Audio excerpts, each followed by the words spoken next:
Assalamualaikum warahmatullahi wabarakatuh. Alhamdulillah kita bertemu kembali di dalam channel Sinau Kapal. Kali ini saya akan berbagi perihal apa itu yang disebut sebagai penyebab adanya keretakan, ya, penyebab keretakan pada lambung kapal. Jadi lambung kapal itu ada ada body side shell dan bottom plate, ya. Itu bisa terjadi keretakan dan bisa terjadi juga kebocoran. Nah, apa penyebabnya? Kali ini saya akan berbagi penyebab utama, ya, daripada kebocoran kapal. Namun sebelumnya ini ada buku namanya Marine Superintendent, ya, Marine Superintendent. Ada pelatihannya, ya, biasanya dilakukan secara offline dan juga dilakukan secara online. Pelatihan bisa diikuti di mana saja, ya, atau bisa menghubungi kami, atau bisa hubungi lembaga-lembaga pelatihan pendidikan untuk menjadi Marine Superintendent. Namun untuk bisa mendapatkan buku ini bisa juga menghubungi yang ada di deskripsi yang ada di dalam channel Sinau Kapal. Baik, kawan-kawanku semua. Penyebab pertama daripada kebocoran atau keretakan suatu kapal adalah namanya material itu sendiri, material plat itu sendiri. Bisa terjadi material plat itu sudah mengalami kelelahan atau fatigue sehingga akhirnya terjadi keretakan maupun kebocoran. Seiring dengan pertambahan waktu, usia semakin tua kapal, semakin tua plat tersebut, semakin tua materialnya, maka bisa berpotensi menjadi kelelahan. Karena beban yang diberikan kapal, baik beban dari muatan kapal atau beban eksitasi dari gelombang, dari perjalanan dia di laut, mengakibatkan satu kelelahan. Jadi penyebab pertama adalah kelelahan, ya. Kelelahan daripada material itu sendiri. Material yang digunakan di kapal itu macam-macam, ada yang dari baja atau dari stainless steel, ya, atau dari komposit yang lain yang dapat mengalami kelelahan karena adanya yang tadi saya katakan beban daripada muatan dan juga terjadi dari internal, misalnya dari getaran engine, ya. Jadi kita punya engine kapal itu mempunyai getaran. Nah, getaran ini bisa mengakibatkan kapal mengalami kebocoran, keretakan.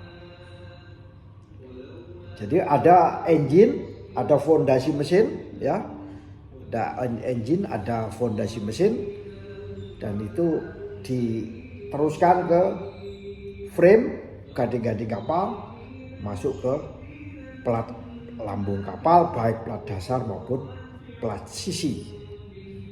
Jadi kita sudah menemukan apa sih penyebab daripada kebocoran atau keretakan kapal. Sudah tahu, yaitu karena material daripada plat lambung kapal itu sendiri. Yang kedua apa? Kalau dia dari logam atau baja, itu pasti mengalami corrosion atau korosi, karat, mengalami karat. Jadi kondisi lingkungan laut itu tidak sepenuhnya fresh water. Kalau masuk di air pedalaman sungai mungkin masih bisa mendapatkan air tawar ya, yang salinitasnya tidak tinggi. Tapi kalau di laut pasti ada kadar garam yang cukup tinggi ya. Kondisi laut yang penuh dengan adanya garam menyebabkan material mengalami kerusakan atau korosi lah awalnya itu. Korosi mengurangi ketebalan daripada plat kapal.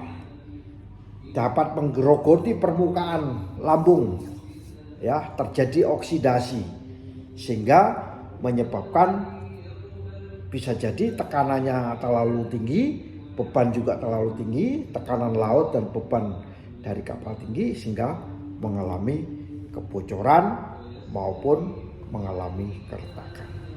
Sudah dua yang bisa kita carikan penyebab daripada kebocoran dan keretakan suatu kapal. Kawan-kawanku semua, para marine superintendent, ada lagi namanya penyebab yang ketiga, yaitu akibat benturan. Ya, kalau misalnya ini kapal mengalami benturan, maka kapal tersebut dipastikan sebagai objek yang keras ketemu dengan objek yang keras, maka terjadi benturan.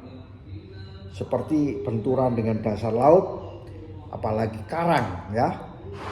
Batu karang itu pasti bisa mengakibatkan terjadi deformasi, bahkan bisa terjadi lubang dan bahkan bisa menjadi sobek yang cukup panjang. Kejadian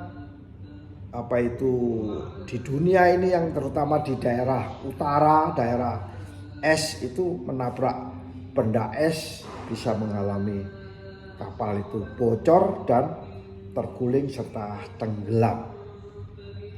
Dan benda-benda lain yang ada di lautan itu juga dapat mengakibatkan benturan ya. Benturan atau namanya kerusakan fisik, mengalami deformasi. Kalau deformasi masih bisa menahan, tapi kalau sudah sangat keras maka bisa terjadi kebocoran atau keretakan. Kita sudah menemukan yang ketiga. Lalu yang keempat apa? Yang keempat yaitu desain daripada kapal itu sendiri atau konstruksi daripada kapal itu sendiri yang tidak dirancang dengan baik atau konstruksinya buruk. Cara menyambungkan plat dengan weldingnya itu juga buruk. Kualitas orang yang melakukan pengelasan juga buruk, juga mengakibatkan kapal itu mengalami retak dan bocor konstruksinya. Ya, kapal itu tidak memenuhi standar daripada kelas. Desainnya tidak memenuhi standar kelas, baik itu kelas dunia, AYAC maupun kelas nasional yaitu BKI. Tidak memenuhi, pasti kapal tersebut mengalami kebocoran. Ya, bisa mengalami kebocoran. Penyebab yang keempat yaitu desain atau konstruksi yang buruk ya. Kapal yang tidak dirancang dengan baik, tidak dikelaskan, asal bangun saja bisa terjadi retak atau konstruksi yang buruk bisa menjadi retak dan kebocoran. Sudah ketemu empat hal yang perlu kita perhatikan kenapa lambung kapal bisa retak dan bocor. Ada satu lagi ya, berdasarkan pengalaman bahwa kalau kita mengoperasikan kapal itu tidak tepat, seperti kita mengoperasikan mobil asal-asalan ngawur, maka mengoperasikan kapal yang tidak tepat ini, maka kapal tersebut bisa terjadi bocor ya, bisa terjadi retak dan bocor. Misalnya harusnya kecepatan cukup dengan 6 knot, ini dikasih digeber di area tertentu sampai 12 knot. Wow, bisa terjadi kecepatan berlebih dan bisa terjadi benturan ya di perairan, terutama yang mengandung objek atau benda-benda berbatu. Disebabkan apa?